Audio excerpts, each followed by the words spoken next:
Bon, je vais faire une vidéo sur les exercices qu'on a fait lundi 3 mai, parce qu'il y avait pas mal d'absents. Alors en fait, c'est des exercices comme il y a déjà sur le PDF de révision, seulement, bon, comme ça permet de réviser vous-même.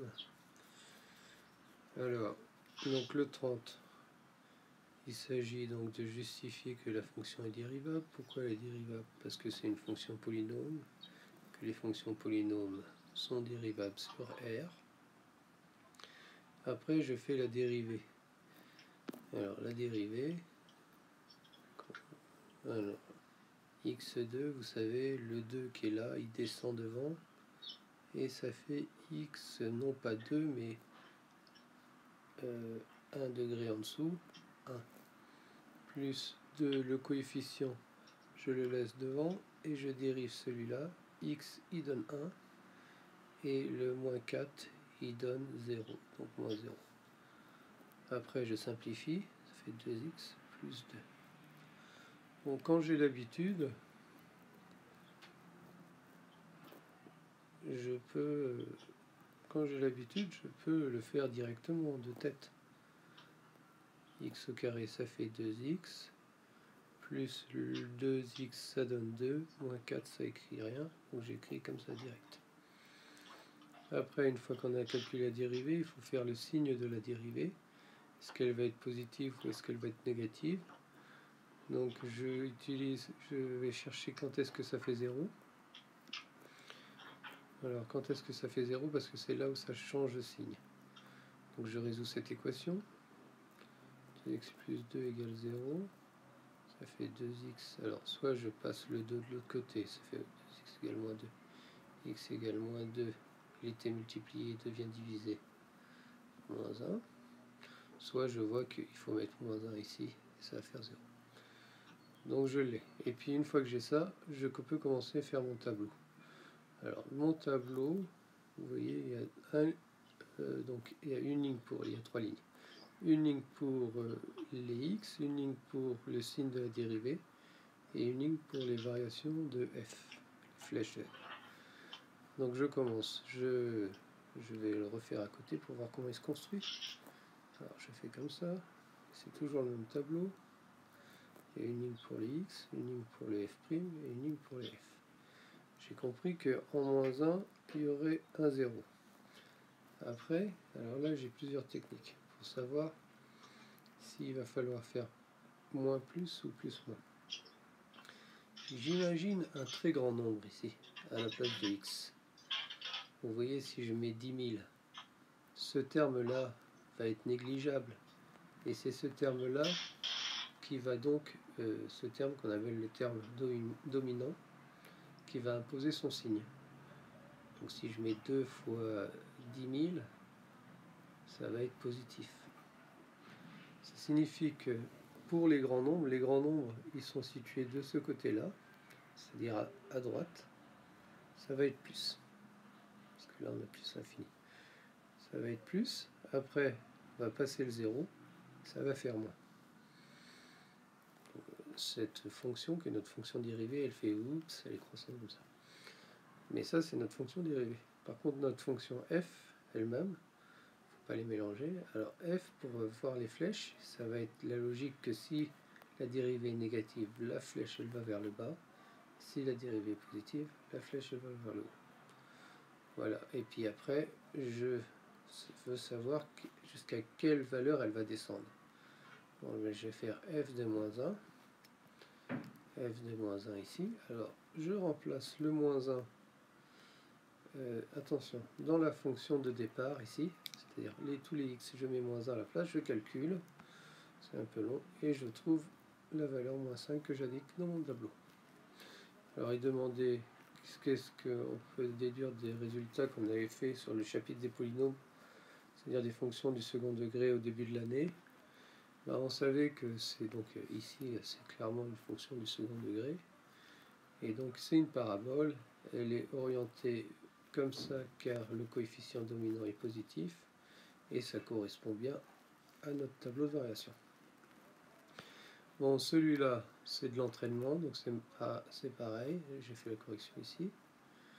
Celui-là, c'est un peu pareil. Alors, le 1/4, il peut peut-être vous perturber, mais le 1/4, c'est comme si c'était un nombre, ça fait 0,25. Donc quand je vais dériver, le 1/4 fois 2x, le x au carré qui a donné 2x, etc. Puis voilà, donc ça vous le faites. Après ici, alors celui-là il va être un peu différent. Donc polynôme, dérivable sur R, et puis on y va pour la dérivée.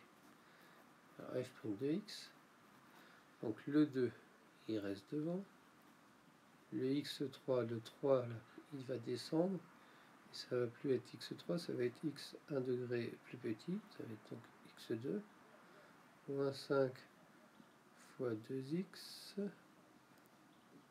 moins 4 fois 1, plus 0. Bon, c'est ça le détail, mais alors ça fait 6x au carré, moins 10x, moins 4. Bon, cette chose-là, je peux là aussi la faire directement.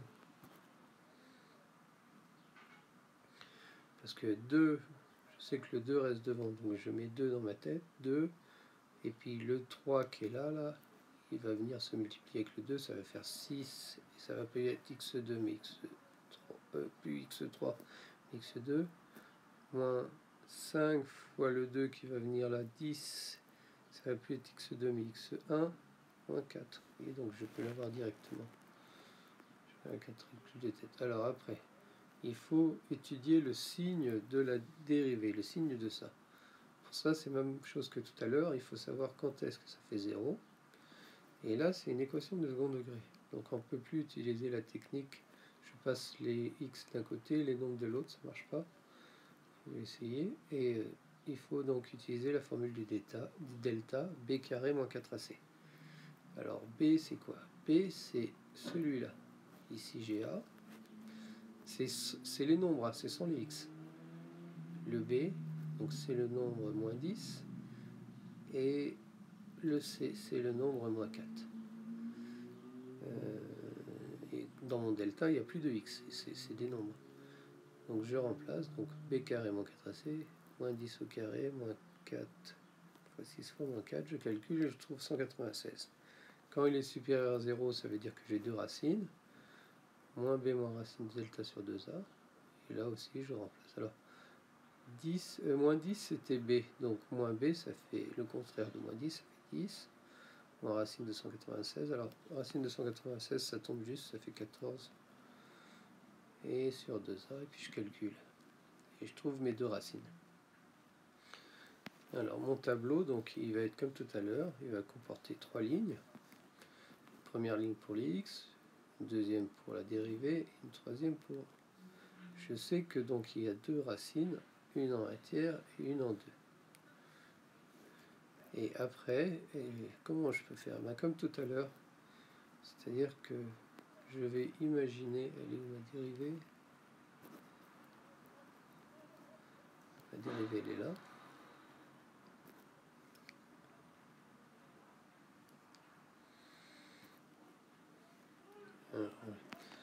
Je vais imaginer que je mets un très grand nombre à la place de x ici. Et bien, vous savez que quand on met un grand nombre au carré, il devient encore plus grand. Donc celui qui va dominer, c'est lui. Celui-là, au bout d'un certain temps, il va devenir négligeable. C'est pas lui qui va gagner. C'est pas lui qui va gagner. C'est lui qui va l'emporter. Et donc, quel va être le signe de ça? Si je mets 6 fois 100 000, 6 fois 100 millions, ça va être positif. Si bien que à droite, là, je vais avoir un positif. Et puis après, un moins. Et après, un plus. Donc ça fait plus, moins. Et ça monte comme ça. Et puis après, il faut calculer ces valeurs. Bon, ça, je ne détaille pas parce que c'est la même chose. Ici, vous avez la fraction rationnelle. Le dernier type qu'on peut avoir. Il s'agit de U sur V. Donc les fractions rationnelles, les fonctions rationnelles, elles sont dérivables là où le numérateur, quand le dénominateur doit être différent de 0. Donc x moins 9 doit être différent de 0. Ça veut dire que x il doit être différent de 9. Alors c'est tous les nombres moins 9. Tous les nombres, alors si je représente par une droite, 109, donc ça fait bien moins l'infini jusqu'à 9, c'est ici, et 9 jusqu'à plus l'infini. 9 il est exclu. Voilà, donc U sur, alors là il faut connaître la formule, U' sur V moins UV' sur V carré. Donc je vais remplacer U, ça, alors U', donc je dérive celui-là, vous voyez que ça va faire 3 fois 1, plus 0, 3 donc 3. Après je mets V dessus dedans, X moins 9, moins, alors on me dit U, je reprends U, 3x plus 1, moins la dérivée de x moins 9, alors dérivée ça fait le x il va donner 1, donc et le reste divisé par v au carré, c'est-à-dire x moins 9 au carré. Donc après je distribue, il s'agit de distribuer, alors le 3 fois x moins 3 fois 9 ça fait 27, moins, alors le moins s'applique à la parenthèse, le 1 en fait il sert à rien, on peut le retirer. Alors le moins s'applique à toute la parenthèse, donc à chacun de ceux qui sont dedans, divisé par x moins 9 au carré, et les 3x s'annulent, ça fait donc moins 28 sur x moins 9 au carré. Alors x moins 9 au carré est toujours positif, car un carré est toujours positif. Moins 28 lui est toujours négatif. Donc maintenant, comment ça va se passer du point de vue du tableau? Ça va être un peu différent que tout à l'heure. Donc j'ai toujours mes 3 lignes. Voilà. Ma première ligne, ma deuxième ligne de dérivée, ma troisième ligne pour f.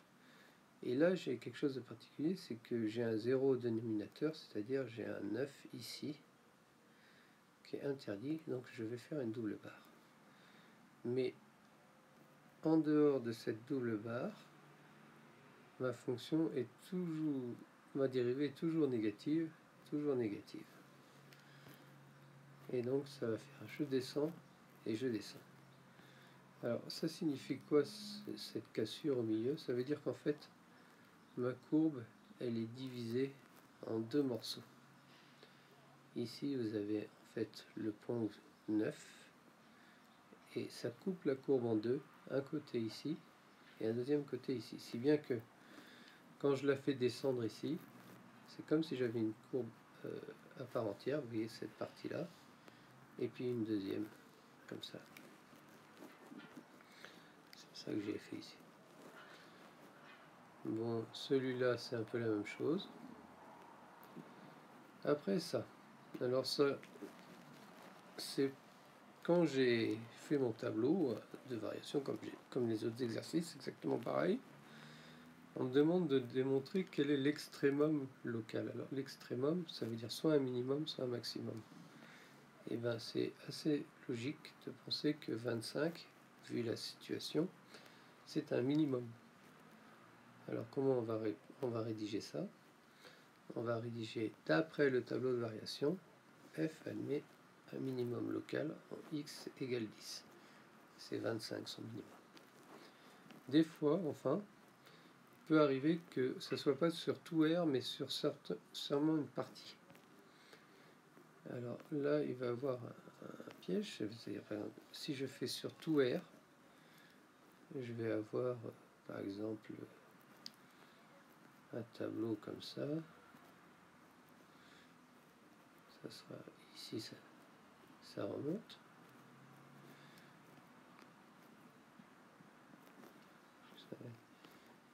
Mais c'est entre ici, c'est entre 0 et 1. Donc c'est juste cette partie du tableau qui m'intéresse. Donc moi je vais faire tout le tableau complet et je vais découper dans mon tableau la partie qui m'intéresse, 0, 1. Et sur cette partie-là, le minimum c'est f de 1. Donc je calcule f de 1 et je vois que ça donne 7. Ça donne moins 7. Donc c'est ce que j'ai écrit ici. fait, mon tableau, il continuait. Ici, ça faisait moins. Et après, plus comme ça. Et ça signifie que... Ça signifie la même chose que f de x est toujours plus grand que moins 7. Si moins 7 est un minimum, ça veut dire que f de x est toujours plus grand que moins 7. C'est une façon différente d'exprimer la même chose. Voilà, donc j'ai fait les exercices, mais en fait, c'est bien si vous les faites vous-même pour vous entraîner. Bonne révision.